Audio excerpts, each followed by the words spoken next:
The Danky Mushy definitely caught me by surprise. What's it like to get stung by 25 electric caterpillars from Japan?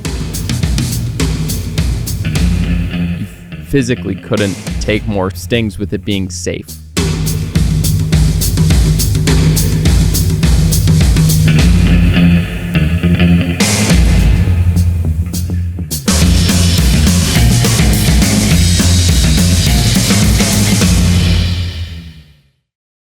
This episode of Becoming Brave is brought to you by Summit Adventure Fuel. Unlock your next adventure and get there. All right, we are rolling. Welcome back to the Becoming Brave podcast. I'm your host, Mark Vins, joined once again by the adventurous duo, Andrew, Asa, that make up the Brave Wilderness Boston team. Guys, welcome back. It's been a couple weeks. Always happy to be here. Yeah. It's nice to be talking about a recent video today.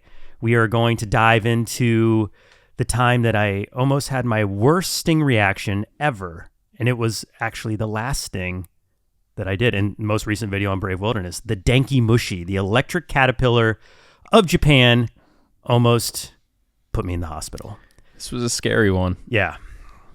It was bad. Yeah, I mean, it was bad. It's late April, May now, and geez, that was like last summer you did that. This is like the longest. September? Late last summer. Yeah, so like last fall. Yeah, I mean, the longest you've gone without a sting in a It's the long time. It's the last sting video that I've done. And I'm not saying that it's the reason we just haven't been on a trip because we've got other projects going. And what a last one to have. I mean, like... Yeah.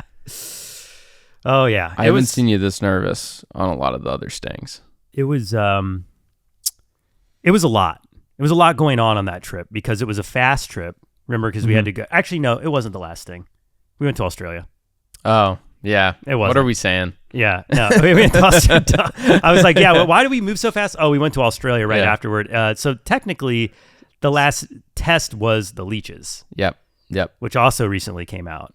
But we're going to talk about that on another podcast. I think we're going to stick with the Danky Mushy today. It was the last insect sting. Yep. So that counts. Last venomous sting.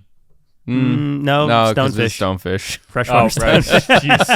Jeez. You guys are busy on that trip. It wasn't really the last of anything. I mean, how many? Let's start there to give everybody some context to this trip.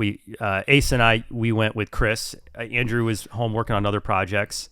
Held down the fort. Thank you. Yeah, of course. I know you have a lot of questions about this. So Yeah. Excited to get them. But the trip itself was Asa, Chris, and I, and we started in Japan, and we filmed the Japanese wasp comparison. Yep. Murder hornet still coming. It's next month, actually. Everybody's been asking about the murder hornet. When are we going to see the murder? Next month. And yes, it's very bad, but we're not going to talk about it anymore. That's it. That's all the preview you get. It's such a good one. And then we did the Danky Mushy, and we were planning to do more. Yeah, you were just after doing Murder Hornet and then going into the Danky Mushy. After those two, we were like, we can't put Mark through anymore. Well, I had to take a break because we were going to Australia. Yeah. So then we went to Australia and we filmed.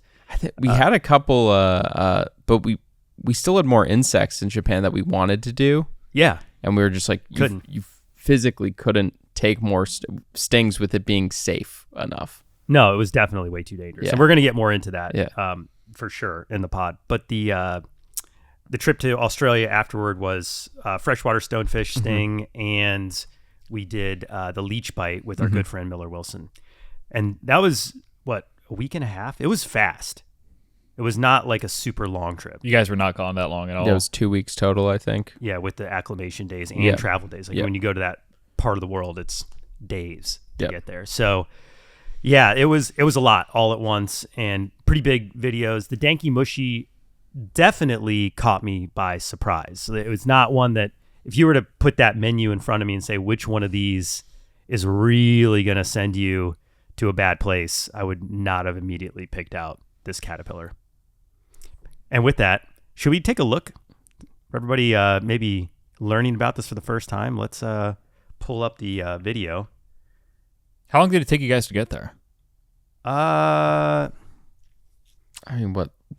Boston to Japan, like to Tokyo was 12 hours. I flew from somewhere. I came from Florida. Oh yeah. Yep. So, yeah. But we had a connecting flight in Where did we connect? Because I met up with you. Minnesota. Yeah, Minnesota. Yeah. That's right. Nice. So it was like 4-ish hours over to Minnesota, and then it's 8 or 9, maybe 9 hours to Japan from there. No, way longer. Is it? Yeah, it was like, I want to say like 12. Wait, I'm sorry. Was it Minnesota to Japan? Yeah. Yeah. Weird. A flight I was not expecting. Yeah, it was direct though. It was nice. Wow. Yeah. So anyway, a long time to get there, and then we acclimated for a few days in Tokyo, which is awesome. By the way, cool. Japan, best place to go. Spectacular. I mean, it's so fun. Yeah, well, Instantly fun. Anthony Bourdain, the late great Anthony Bourdain, even said like his first trip to Tokyo was a life altering experience. It was his favorite like experience as a traveler, was going to Japan. It's a hard one to beat if you're coming from the Western world. Yeah. Like jumping over to somewhere in Asia, Tokyo is probably it is just the top spot in my opinion. It's almost like an alternate universe in a way, because you can go places in the world that are very like remote and rugged and very little civilization, and of course like exploring the wilderness is going to be transportive. But I do find that once you get past the differences in the environment, that experience is very similar. It's very like when we go on trips and we're like, it's desert, it's rainforest, it's mountains. They are different. They have their different challenges, but the remoteness feels similar. Mm-hmm. Does that make sense? Yep.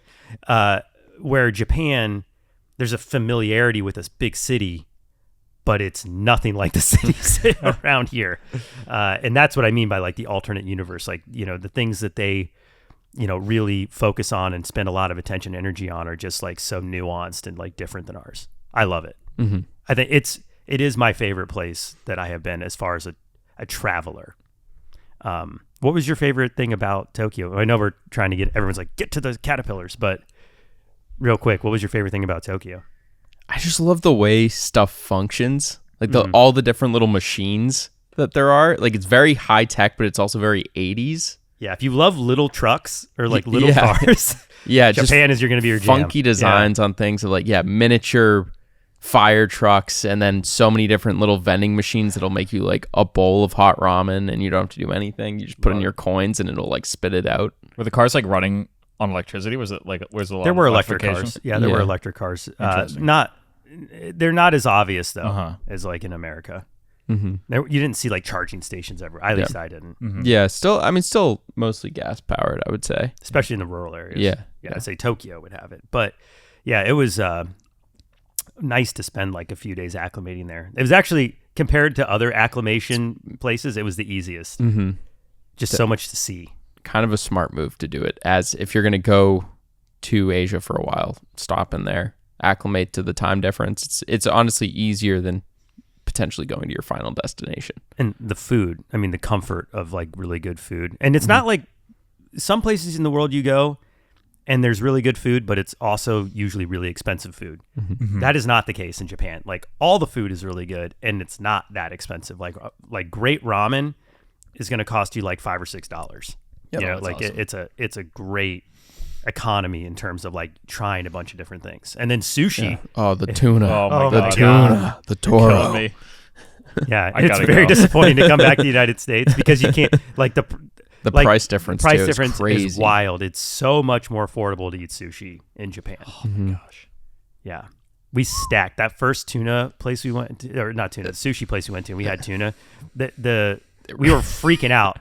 All the servers, they were like looking at us like, I can't believe these Americans are eating all this stuff. We had plates stacked this high. We probably each had like 30 pieces. Yeah. And they were like, I felt like we were going to run them out. Yeah. Like, pump the brakes. We don't have that much. Oh man, that's funny. Anyway, I'm glad you enjoyed it. I was my second time in Japan, and I actually enjoyed it even more than the first. And I will definitely be going back to Japan. Once you go, you're going to always want to go back. There's a great shot. First shot of the video. The Dankimushi caterpillar. Dankimushi means electric insect in Japanese. So this is creature that we had been warned about on our previous trip to Japan, exploring some of the areas in Tottori where we filmed a lot of these videos. They're like, watch out for the caterpillars because they're really bad. So this is like baked into like the local lore. Oh, yeah. Totally. Yeah. Yeah, they like persimmon trees, which is like a fruit. They're actually pretty good tasting. I was about to ask. I was like, the fruit kind of look good. It is good. You don't see them that often. And anytime I see persimmon, it's usually like as an added flavor in a dish, or they're used a lot in like French cooking. But sometimes you get them like on a fruit spread if you're in a real fancy place, or the right part of the world, I guess. But they're very good. Turns out the Denki Mushi also agree, but they don't eat the fruit; they eat the leaves. So that was like the thing. Well, before I get into how we found these.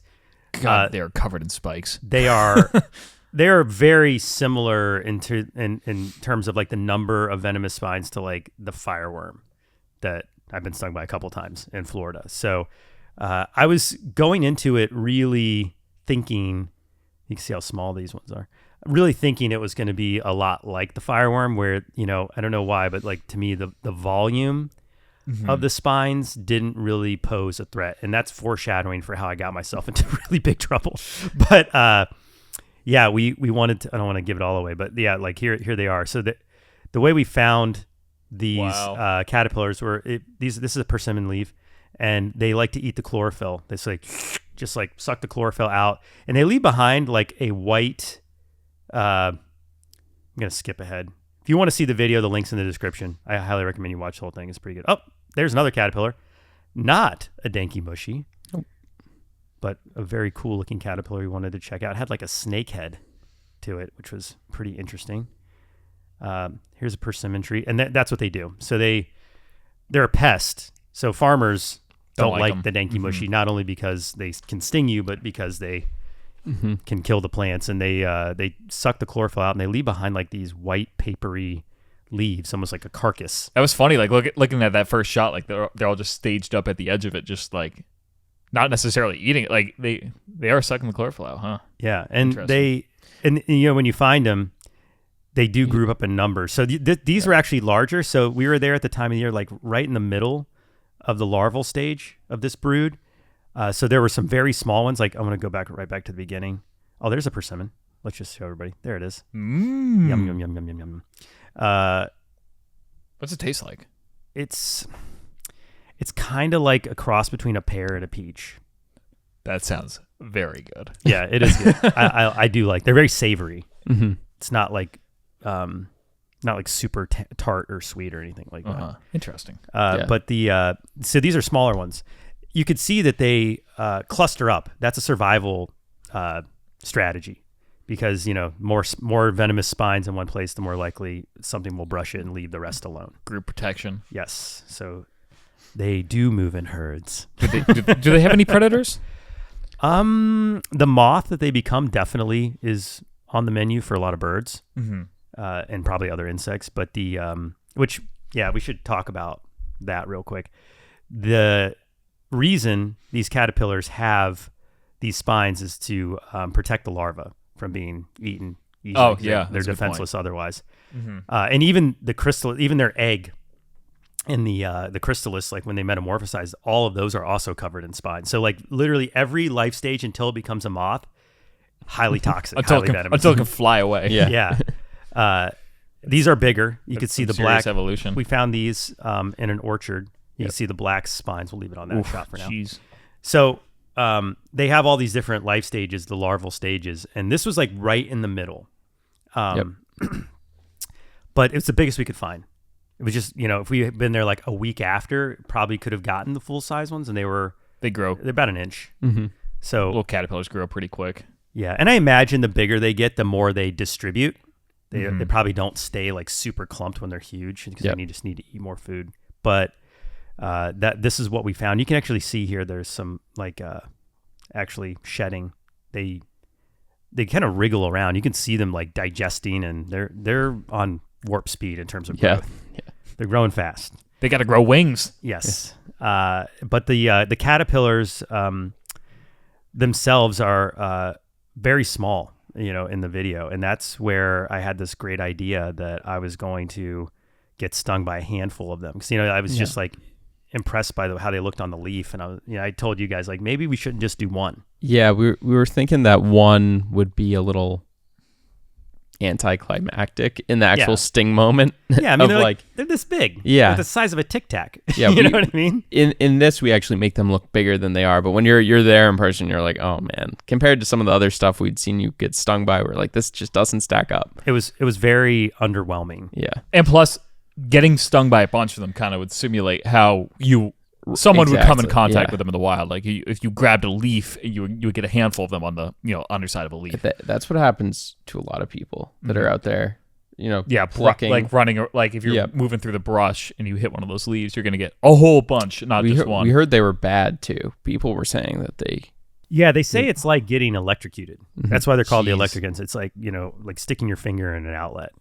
And Richard, who we were with, big shout out to Richard, who does a lot of conservation work with giant Japanese salamanders. That's how we met Richard, but he's awesome. And Very cool. He's a great guide. He does a lot of guided tours all throughout the region.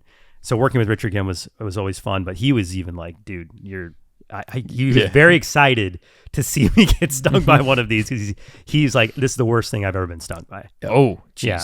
Yep. I mean, this is a country with murder hornets. Yeah. So that's saying something. Definitely saying something. And I don't know why that didn't ring any alarm bells for me. It should have. I mean, it's a caterpillar. I think How we were bad thinking can it be? Fireworm, though, thinking back on the fireworm, it's like, oh, that's a huge worm, huge spines. Like, how bad could one little one be? And I mean, this was just a couple months removed from the Borneo and Thailand trip, and we saw some just super intimidating stuff over there. Classic case of being overly confident. Yeah. That's what I chalked this up to.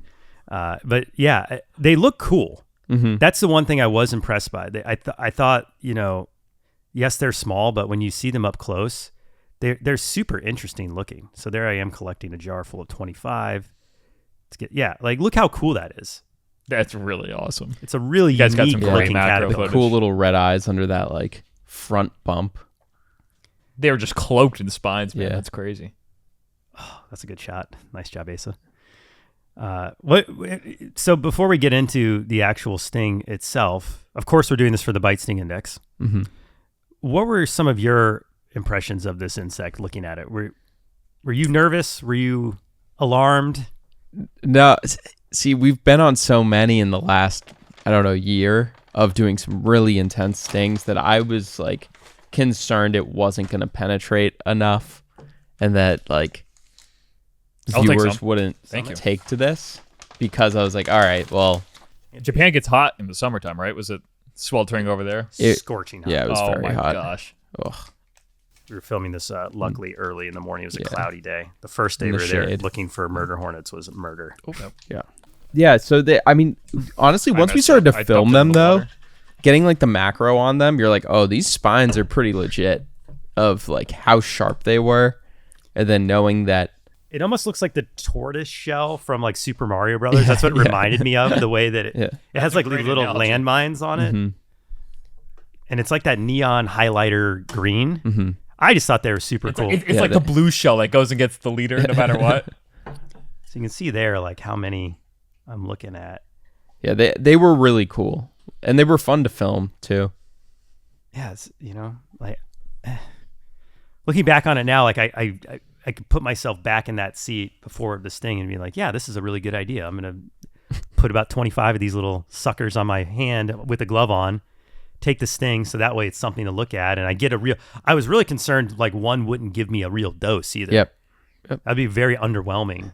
And people often ask like, why do you let the insect sting you multiple times, or why do you like kind of go to an extreme level? It's just so I can make sure that there's a full envenomation and I'm getting a actual dose of the venom. Like it'd be, kind of like a nothing burger. You don't really get stung. Oh, here we go. We reference the fireworm. So you see how big the fireworm is by comparison? Yeah. And these are really bad. I want to just state that for the record. Like these are not like a walk in the park. The fireworm is very bad. Like you do not want to get stung like this by a fireworm. I still have scars from the fireworm. Like jeez, oh my gosh. Toxic all that fiberglass needles just forever stuck in your arm. Yeah, whenever I like get like sweaty or like I'm running, I have like little bumps flare up from it still. I'm sure I still have fireworm shards in my skin. There was like a pile of them on Mark's arm when we were done. I feel like it didn't even show up as clearly on camera, but it was like clear as day. It's like a venomous tattoo. Yeah. So at this point, you guys are just not really even thinking about intimidation. Yeah. I mean, that's fair. That's bad. Richard was definitely making me concerned. The way he was, this is really bad, and he was just so pumped to like see how I handled it. When the guides get enthusiastic, it's you're in for something. Yeah, he was amped. He couldn't wait. So I remember doing that, and it was starting to get hot at this time. So I'm like, just like, let's go, let's get this, over with. I want to get to the experiential part of this. We had to go to the store, buy a glove. Yeah, this was very much on the fly. We didn't go to Japan with this idea. Nope. This was a pivot out of a circumstance. Look at that. All right, here we go. So this is like the moment of this thing right here. Let's play this out. Let's just watch it. 2, 3.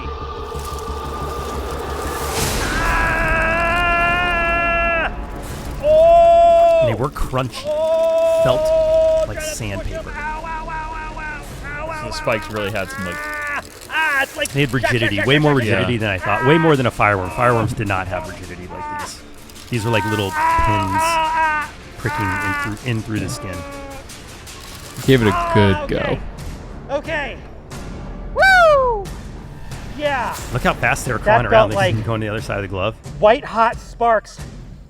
Almost like a grinding wheel. So that's where it started. How are you feeling right? Like in that moment, like were you like, was this too far? Like how are you feeling? Not in trouble at all. Felt, like I described, it was like electricity. I do understand why they call them the electric insect, because it did feel like little, almost like, have you ever held a sparkler for too long and you feel like the little white sparks hitting your skin, jumping off? Felt very much like that. But it was very momentary. It was, it was like, tss, tss, tss, tss, and it would go away. And only after did it start to build. So that initial, zap was very short-lived. But the fact that I was getting done by like thousands of spines inevitably. Pain. Yeah, it hurt. It definitely hurt a lot. Not uncharted territory though. But not like off the charts. It's not like the bark scorpion, for example, that like sent me running into a cactus. This was not concerning yet. I was like, okay, this is working. We're definitely getting some inflammation here. You could see it start to flare up. The onset was pretty quick though, of like seeing that there was this really interesting white, like it's pretty widespread aftermath, pretty quick. Like the fireworm feels. Almost identical, except I don't know if I have bristles in me. If I do, they're like microscopic and I can't see them. I don't see a lot of bristles removed. You can see right there there's like an inflammatory reaction happening, and you can see all the little bumps, like all those white tiny circles have like a spine in them. You couldn't see the spines though. Did it end up leaving it behind? Oh, Leaving spines behind? I believe so. They're Yeah. not lodged in my skin, but wow. So the venom is laced on the spines, so it's coating the spines. It's not Outside. It's not getting injected like an insect, like it's not getting injected like a murder hornet would inject from a venom gland. The spines are all laced in the neurotoxin, because the way the defense mechanism is supposed to work, something brushes into the caterpillar, immediately get away, stay back. That's what it's trying to do. It's not developing this defense mechanism for a repeat sting like I did, because I probably took, I don't know, 5 or 6 different pops. Yeah, you did Couple it a lot. Yeah, at least. So you every time you were unimpressed in the initial moment. I remember I that. was like, okay, come on, Yeah. come on, and then it started to get me. So intimidation, 6-7, fair. I wasn't overly intimidated. If I was overly intimidated, I don't think I would have done a handful. Yeah. And the reason I'm going through this now is because I want to get to the aftermath, because that's really where this story starts. This is a very, I would say, quote unquote normal sting test up until the aftermath. I'm not going to play this because anybody who wants the explanation that I'm going to give to you, you're going to get it again in the video. But essentially, as we were wrapping up the scene, like, hey, that's a wrap. We're going to wait to like see how the aftermath goes. The BSI is always done afterward anyways. We're like packing up to go home. We're thinking we're going to get that great ramen. There's a great ramen place on the way back to the hotel. So everybody's like, okay, cool. That high five, like that was good. Great scene, great shoot. Let's pack it in.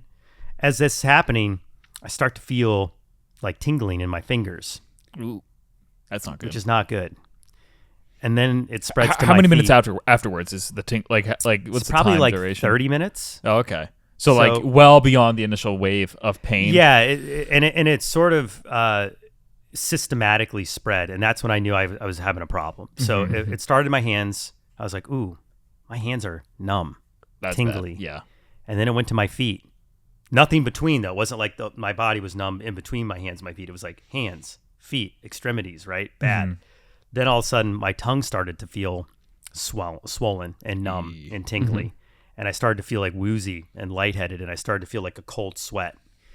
And this is as we're packing up to get in the car. And as soon as we got in the car, I informed the crew. I was like, hey, I'm having an issue. Do you remember? I do. Yep. You want to recount that? I thought it seems like we were going into the all clear casual talk of being like we were cleaning up our shoot, putting everything back, and then ramen time. It was ramen time. And pretty soon after leaving, you were just like, guys, I think I'm starting to feel a little numb. And it was like it was either Chris or Richard. I think it was Chris just being like, so you think we're still good for lunch though, right? Like I was like, no, I don't think so. Yeah. And then it was like it just going down because we were kind of up on a mountain when we shot that, and coming back down, it was like quickly getting worse. And it was like, do we have Tylenol? What do we have that can start we need Benadryl. Yeah, reducing it. By the way, here's a pro tip. If you ever think you might need Benadryl in Japan, bring it with you because they don't sell it in Japan. Yikes. We went to the pharmacy, could not find any. And we were rural too, so it took us a while to get over to a pharmacy to go and check on seeing, because this is different than the normal meds that we carry. Yeah. Now the way you were reacting to it. I had an EpiPen. You did, which I took out. Yep. First time I've ever taken it out. Like I had it. Yep. And I was like, that's like the ripcord. Like that is. You are going to the hospital if you have to take epinephrine intravenously, because they have to monitor, because you can actually have bad reaction to the epinephrine. So it's like if that goes in, hospital.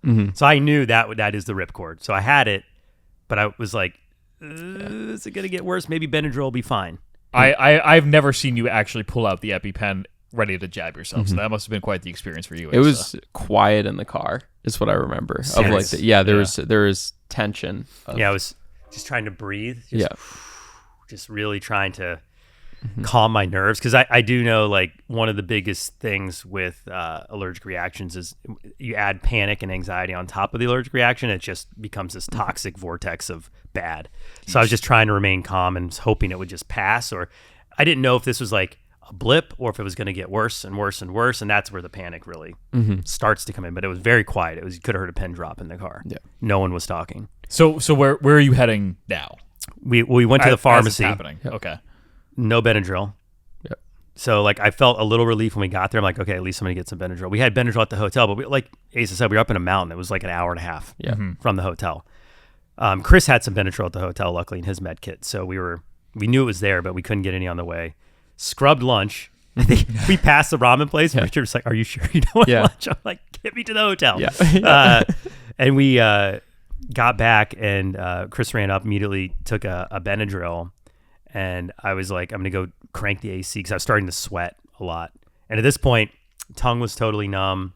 My lips were numb. That's what I'm talking about. And that's right here. You could see my left arm is still really swollen from the murder hornet too, and it started to swell. It started to swell up again.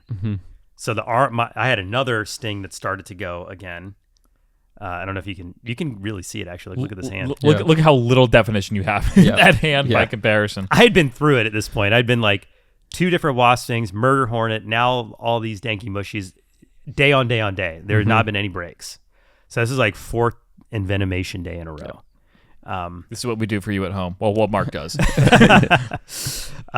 And I was like, I'm going to go crank the AC. And I just told Asa, who was Chris was my next door neighbor. I told Chris, like, hey, be on standby. Keep your phone near you. Because if I feel like this gets really bad, we're going to go. It's the first time I was ever like pretty convinced we were going to the hospital.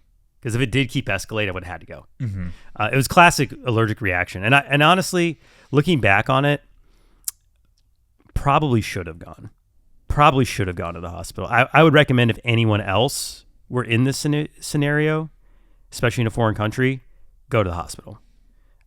I just have to deal with this stuff so often, and I know like the ebbs and flows and like the ramp up and the ramp down because I've done it so many times that I felt comfortable taking it to a certain place. But when you crash out, like when you have an allergic reaction, it happens really fast. So looking back on it, even for me, somebody who's really experienced with dealing with insect venom, I should have gone. And it was probably really scary for you guys. You probably didn't know like what's going to happen. I didn't. Yeah. If I was there, I'd be like, pardon my French. Yeah. Cut that out. Anyway, bleep it or do something. But if I was there, I would have been using that kind of language, and I've been like, we're going. Yeah. There was just for the rest of that day, a lot of tension. Right. To see just what was going on. A lot of checking in.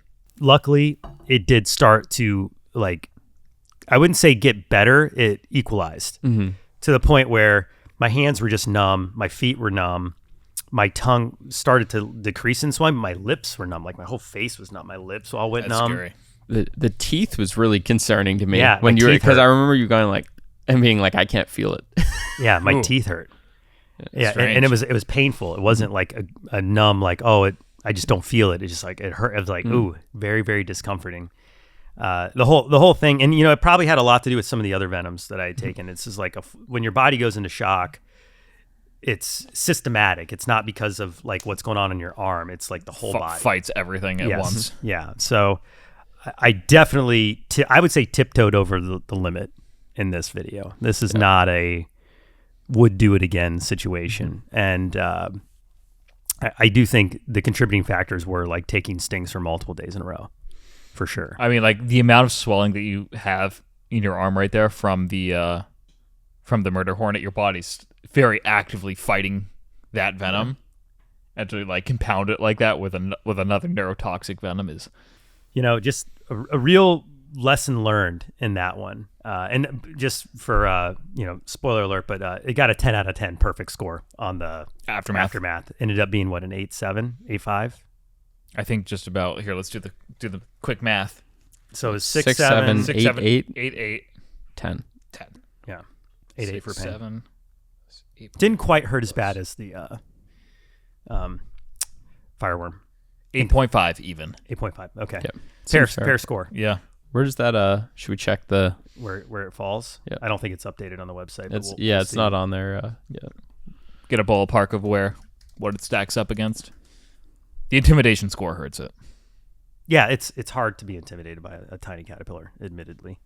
8.5 would put it. Oh, it's bloodworm. It's tied. Mammoth Wasp. And mammoth wasp. Yeah, and that's only because of the intimidation. Like if it had intimidation factors like these, it would be like way above the fireworm. It'd probably be in this land. It'd probably be like tarantula hawk territory. I've never regretted doing a bite sting test because I know what I'm signing up for. So regret is like not like an option. If you think you're going to regret something, you just shouldn't do it. This is one though that I certainly overestimated my ability to take so much venom. I think that's really what happened. I took way, way, way too much of that neurotoxic venom because, it seemed like okay to do. And, that's, I think, in terms of my moment of bravery from this, it's not taking the sting, right? The bravery is the lesson. The bravery is what I take into the next sting or circumstance where I need to remember this and assess if the visual of it all or just the perspective of it all is worth the consequence of what it is. Now, talking about the venoms, is there something about neurotoxic venom that's different? Like what kind of venom does a bullet ant have by comparison? Is that also neurotoxic? So venoms are proteins, and like they're made up of a cocktail of different, enzymes and things that react to your body, and they're usually, whether it's neurotoxic or cytotoxic or hemotoxic. So neurotoxic affects your nervous system, cytotoxic affects your cells, and then hemotoxic also affects your cells, but it actually causes like a lot of destruction to like tissue and other organs and things like that. So And a snake is hemotoxic. not all. So like a rattlesnake. a rattlesnake would be mostly hemotoxic. There is Okay. some neurotoxin in like the some rattlesnakes. It's usually a cocktail, Okay. but some are purely neurotoxic. So like a blue ring octopus, like the toxin that bacteria had is neurotoxic.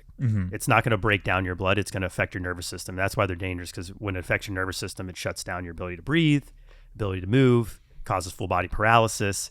So All types of terrors for different types of venoms. yeah. So the neurotoxic venom of this caterpillar certainly affected my whole nervous system. And that's where I had this systematic, like, I'm losing sensation all over. It got into the whole thing. So it wasn't local. I didn't stay local. And that's when you have to really worry. If you're bitten or stung or anything happens to you and it spreads throughout your whole body, that's a red flag. That's hospital time. That's a big red flag. Yeah. Consult medical professionals. Yeah. So I would say my moment of bravery from this is the next sting, because I have to take this lesson into consideration as I do the next one. And that's what, becoming brave, that's what it's all about. It's a journey, right? Like sometimes you push it too far. Sometimes you back down and you don't go far enough. And it's just, the bravery comes out of the experience. It's not like you can cross the finish line of being brave. There's nobody that's like, I am now brave enough. Like that's the whole point of the podcast title, is like we're all on a journey to become braver and learn from our mistakes. And like this was definitely a mistake. I can say that. I messed up. I messed up big time on that one. And sorry if I scared you and Chris on that journey, because I know it's not just about me, and I take that obligation real seriously. And if I put myself in a bad situation, it puts the team in a bad situation. Yeah, we were more just concerned for your safety at that point, because it was scary how it all seemed okay, and then it all started to go wrong so quickly. Right. Yeah, it is scary, and yeah, I feel bad. I feel bad about that, so I apologize. But like the real, I think, testament to making good decisions was the next morning when we decided to scrub the rest of the we had 2 other stings we were going to do. Yeah. What was on the docket? Mini murder hornet. Yeah, mini murder hornet, a small version of a murder hornet, and then there was another vampire wasp. Yep. So we'll have to go back Sounds to Japan gnarly. for those. Yeah. And 2 good ones. on their own, I'm totally cool going through and doing those, but in that circumstance of having like 4 straight days of being envenomated and almost having to go to the hospital, like, it's an obvious you stop. Yeah. It's an obvious don't do anymore. Until you get to Australia. Well, to be fair, that was many days later, and I really recovered quite a bit. Yeah. Because getting to Australia is like a whole day, and then we had a prep day, and Had to find stuff. we actually had a down day. A down day, for anyone who doesn't know, is like an off day for filming. So we had a down day, and we actually used that to help me recover even more. Normally, you would save the down day for like the end of the trip, or you would use it for packing up, or if there's rain or weather. We actually used it because we needed me to heal another day.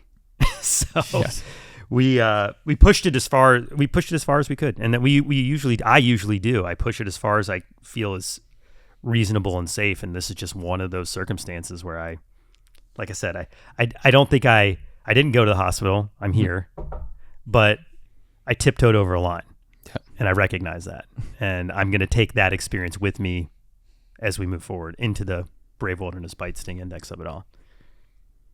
What other questions do you have, Andrew, as an outside observer and someone who edited the video? Well, big shout out to Chris, who did the heavy lift of this edit too, of course. But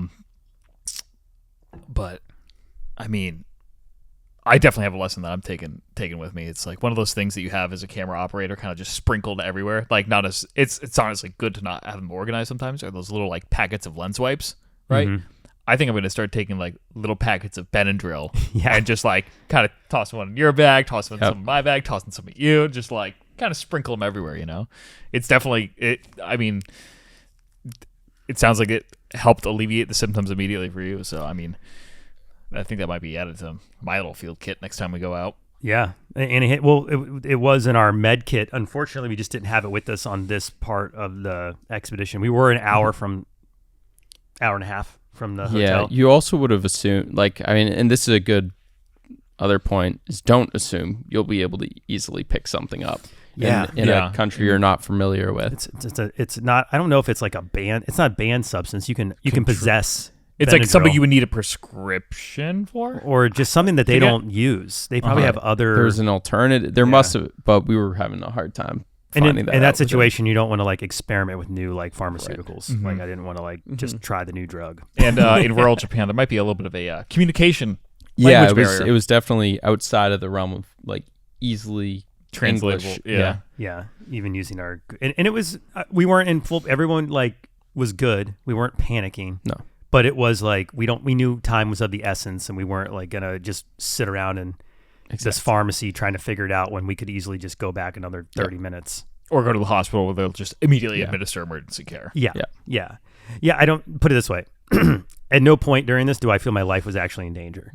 Mm-hmm. It was more of a, I don't want to go to the hospital, and that's really gonna like change the dynamic of what this experience is for everybody in the trip, and like.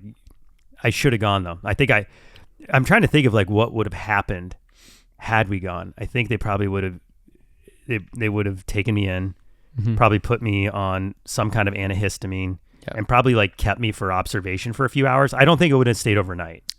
Yeah, I think that's probably exactly what would have happened. Yeah. Imagine if you were in a hospital bed and you took a selfie and posted it on your story. That would have been like such great promo. I know.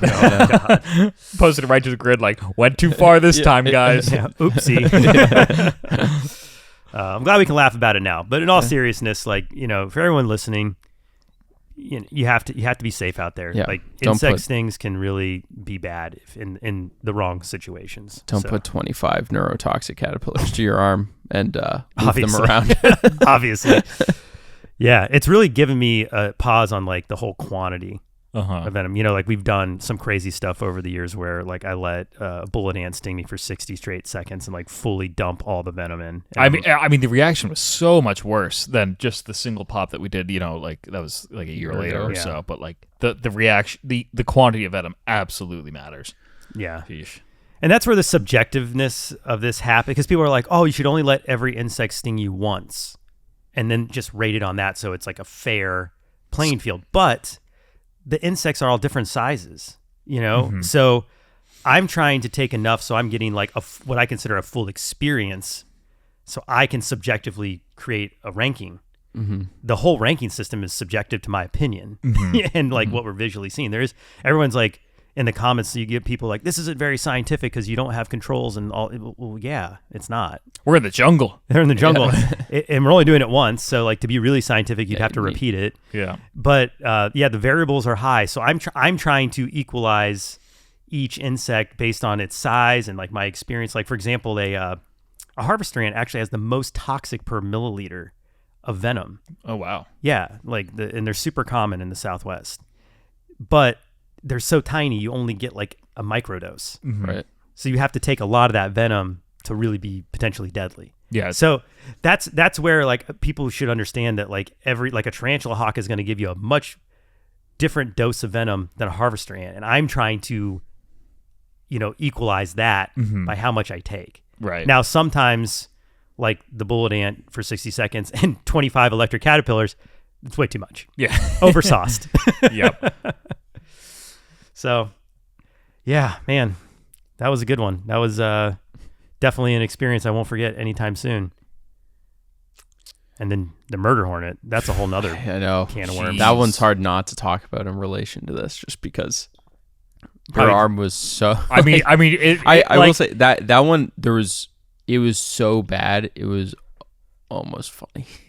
Like... How bad it was? Just comically bad? Yeah, like it was like, oh my God, how, like, the swelling was like not humanly possible. Elephantitis. Yeah. Well, it's scary. the swelling from the the murder hornet like kind of like steals the show in the aftermath because like one of your arms is like inflated. We kept calling him Popeye during that week. We tried to cut around it even. I remember. We did. Your arm is literally still. I remember like, when doing the caterpillar shoot. Mark was like, "Does my arm look swollen?" And we were like, "No." Yeah, you can really see it there. We tried to cut around it so it's not so obvious, but you can see like all the definition that's normally there gone. Your knuckles like no veins. Veins. It's for anyone listening, you could check out the visuals on the YouTube channel, but man, Japan was a heck of a trip. It was a doozy, man. And that's honestly like, one of the trips we have coming up later this year is to Colombia, and we're probably going to mix it up. Take some days between the stings. Yeah. Can't do 4 in a row. Turns out that's a little over the top. I mean, Thailand and Borneo, that was crazy. But we were there for so long, and we were just hunting for things to find so much. It gave us days off. Yeah, we could have baked in like a sting every other day pretty easily to the schedule. Yeah, this was like bam, bam, bam, bam. So probably limit it to like, back-to-back days and then taking a break. Mm-hmm. Yeah. And man, stay tuned for the Murder Hornet, guys. That's a whole nother story, and we'll probably do a whole podcast on that video. Deserves its own. But we got to get to the next section of the podcast. You guys want to talk about some comments? Let's do it. All right. So we got Najkodemic 3 days ago. We're trying here. Yeah. Najkodemic says, I love the podcast. Thank you. Thanks for watching. Can you please talk about the Arizona bark scorpion? Yeah, we're going to do a podcast on that. I think that deserves its own. Yeah. But maybe a Chris on that one too. Yeah, for sure. And to talk about it a little bit in the context of this video, another neurotoxic sting that gave me some severe aftermath, like fully made my arm go numb, and my hand stayed numb for like days, almost a week, if I remember right. And I just took the smallest little sting. It's like, to think about the scale of the pain, like these things, the caterpillar stung you hundreds of times with hundreds of different barbs, and you were able to sit there and still deliberately, give yourself more. And then the bark scorpion, just one tiny, super quick hit. Yeah. Just, God, and it's like my thousands of times more painful. I almost felt like someone poured liquid nitrogen all over my skin, because it just immediately went numb and felt pins and needles like frozen. It was hot, cold, and not like sometimes numb is just can't feel it, and then sometimes numb is like pins and needles, like a Charlie horse. And it was that very painful. I think it was the most upset I've ever seen you right after like a sting, like genuinely in so much pain. It's number one. Yep. Deserves it. I'll talk about it in the sense that it is number one. It got a 9.8 on intimidation because people have died. Pain was 10. Aftermath was a 9.8. I think that's fair because we gave the Danky Mushy a 10. Yep. It was definitely a scarier aftermath. There was a part of the bark scorpion where it was like going numb up to here. If it spread into my torso, we would have gone to the hospital. I kind of told myself like upper arm is my limit, and it went to like here. That's what we were talking about. I remember. We also flew out the same day that you got stung by it. Did I? Yeah. Did we? And you were like, if it goes above my arm, we're gonna stay and go to the hospital. And then I ended up driving us back to the airport, which you're usually the driver. That's right. Oh my gosh, I was just so out of it. But yeah, it is currently the king of the BSI. Yeah. The Arizona bark scorpion. Thanks for the question. And by the way, we're going to do a couple more questions. If you would like to ask a question, make sure to drop it in the comments on YouTube. It doesn't need to be about this episode. If you have any question about the Brave Wilderness universe or anything about nature or wildlife or things that you want us to discuss on the Becoming Brave podcast, please drop a comment. We will credit you for the question, so you get a nice little shout out.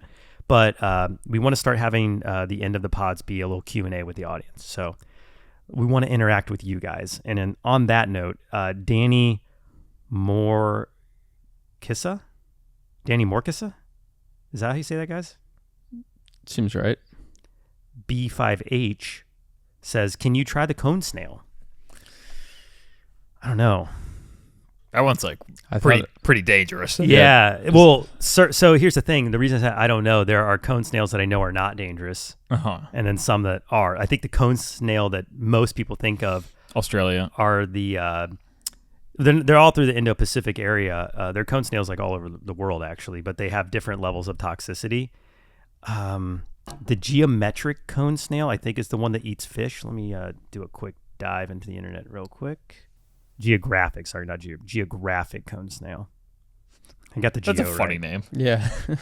So these are the shells you really need to look out for. These guys here. Geometric is definitely a more fitting name based on the shell pattern. Yeah. Lots of triangles. Yeah. So these eat fish. So they have a very toxic harpoon that they shoot into fish, and it needs. They're a snail. They don't move fast. They can't have the fish. Dart away. Swimming even like a meter away, so it needs to act instantaneously. So they have super, super powerful neurotoxin, and it puts you down like right away. So I wouldn't want to take a sting from one of these because it's made to kill. It's made to kill, and it's up there with the blue ring octopus in terms of like what it can do to a human. Like a bullet ant is made. Like a bullet ant sting is made to make you get away from the nest. Largely, this is made to hunt. Right. So this I wouldn't do. However, there's other snail-eating cone snails. So this one here. Whoa, pretty cool looking too. Cool. So this is also a cone snail. So this one, so here's the thing. Would I do this? Probably. Would it look like anything, or would there be any mark shooting of the harpoon from the harpoon because it's neurotoxic? It would be so hard to film. Yeah. And for the risk of it, like, why? So I'd have to really consider like how we would even pull this off as an experiment. I think that's the bigger problem. It's not like would I get stung? It's how do we even do this? There's a lot of complexity to having this even happen. Like, would it even shoot the harpoon at me? I'm not a snail. A lot of people get hit by the fish because they collect them in a net, and the chaos, I think the snail mistakenly shoots it off. Yeah. So it's usually by total accident, and it does not happen often. It's very unusual. This, everybody like, oh, don't pick up the shells. Totally true. Don't pick up the shells. But I think if you were to pick one up and realize it and drop it, you're probably going to be okay.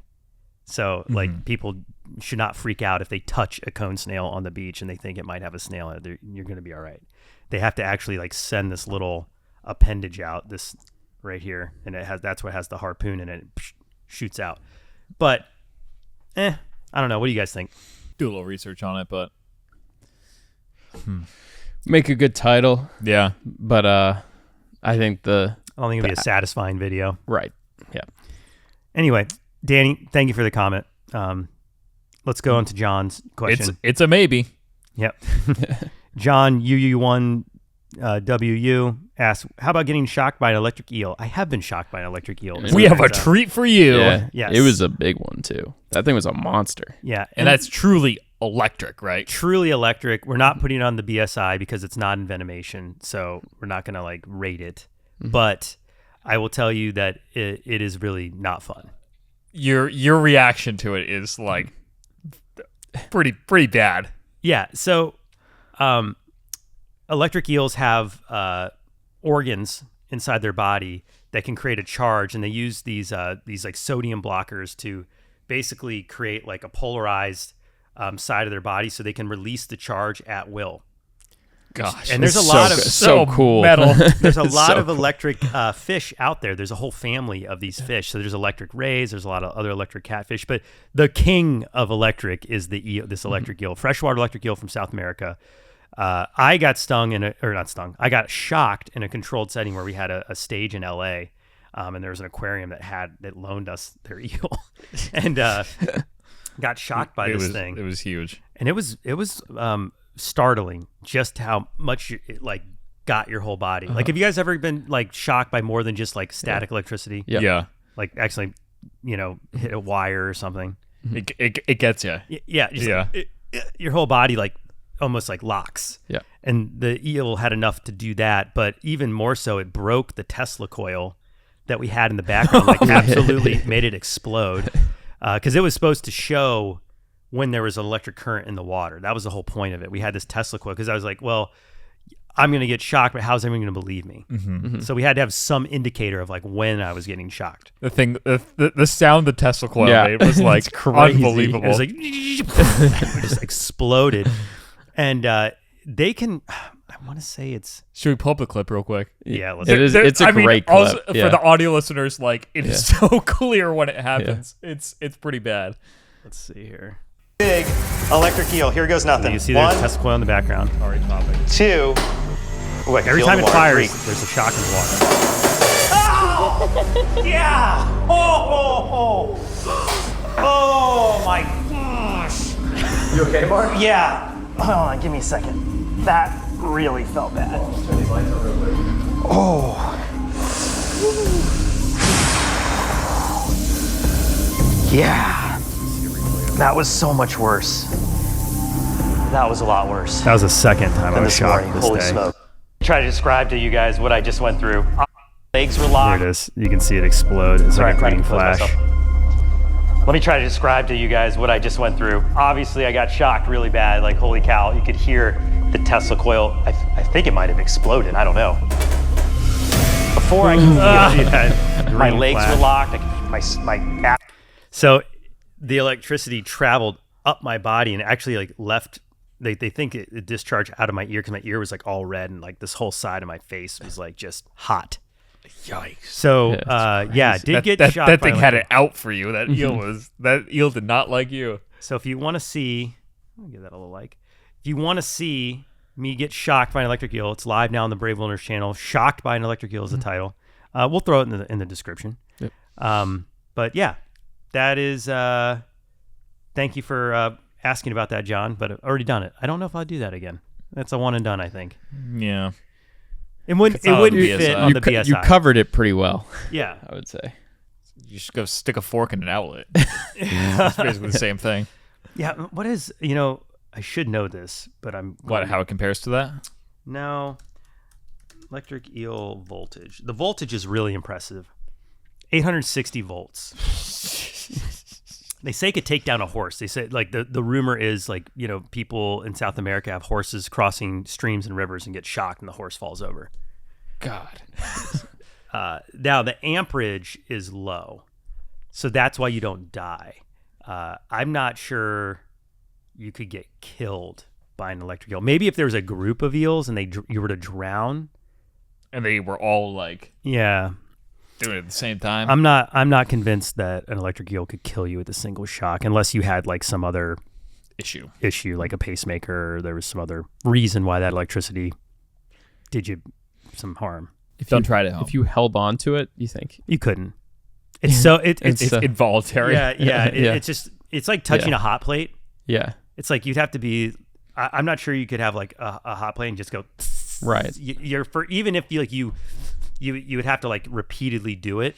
If you're like really sick in the head, but repeatedly getting hurt by something. Yeah. Whoa. Hey. But yeah, like there's an involuntary reaction that happens, and your whole body does lock up. Though I can't attest. Like I don't know how many volts. We didn't measure the actual voltage, but I got full juice enough to explode the Tesla coil. Yeah, that was wild. What a wild experiment. Done some crazy stuff for you guys out there. All right. Well, guys, another good pod. Thanks, everybody, for listening. For everyone who's been following us on the Becoming Brave podcast, we have many episodes out right now on the Mark Vins channel. And if you want to leave a comment, please do. Anything is on the table. We will be selecting what we consider to be the most interesting questions in the comments for future podcasts. And really looking forward to all that and more coming soon on Becoming Brave. I'm Mark Vins. Andrew, Asa, thanks again, guys. See you next time. See ya.